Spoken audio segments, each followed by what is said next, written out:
Letter 57 on desire and mimetic love. Dear Ada, most people think desire arises from within, that it comes from your unique preferences, your private longings, your authentic self. But desire is far less individual than it feels. Much of what people want, in love and in life, is shaped by what they see others wanting. We are mimetic creatures. We learn desire by imitation. We are drawn not just to objects, but to what others signal is valuable. This is what makes desire so complicated. It feels personal, but it is often social. It feels authentic, but it is often borrowed. And nowhere is this more powerful, or more dangerous, than in love. Let me show you the hidden architecture of desire. 1.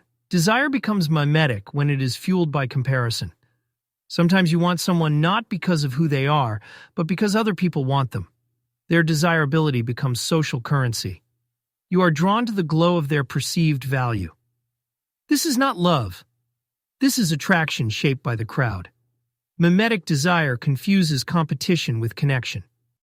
2. Mimetic love often feels intense because it is driven by ego, not intimacy.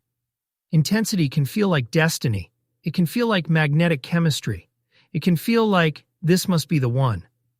But often, intensity is simply the internal tension of imitating a desire you don't fully understand.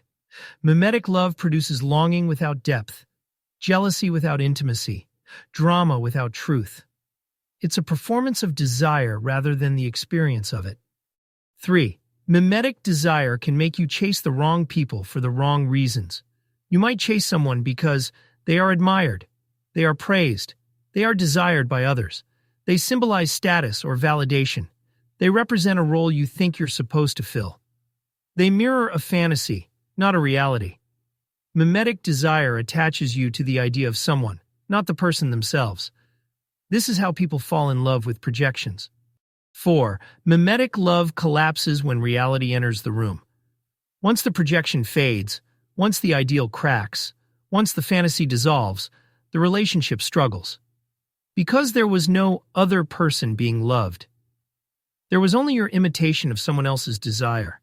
This kind of love evaporates under truth. 5. Authentic desire feels different, quieter, deeper, steadier. Real desire does not need an audience. It is not fueled by competition. It is not heightened by scarcity. It is not dependent on others wanting the same thing. Authentic desire is peaceful, not frantic, grounded, not performative, curious, not competitive, expansive, not anxious, attuned, not reactive. It feels like recognition rather than conquest. 6. How do you tell the difference? Mimetic desire says, I want this because others value it. Authentic desire says, I want this because it resonates with who I am. Mimetic desire pulls upward, toward status, admiration, validation. Authentic desire pulls inward, toward connection, truth, alignment.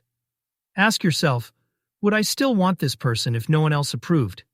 If no one else desired them? If no one else knew? Desire unobserved reveals its true nature. 7.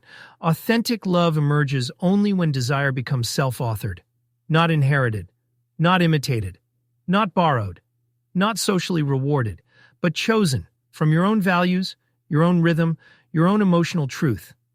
This kind of love lasts because it is rooted in reality, not in the shifting winds of comparison. Ada, here is the deeper truth. To love authentically, you must first unlearn the desires that are not yours. Cut the strings of imitation. Release the expectations you absorbed. Let go of the attractions shaped by status, scarcity, and comparison. And listen, quietly, to what your inner world actually wants. When you desire from your own center, you choose people who nourish your life, not your ego. You build relationships grounded in recognition, not performance. You love because you want to, not because others want what you want. This is the kind of desire that leads to freedom, and the kind that leads to real, lasting love. A friend on the road ahead?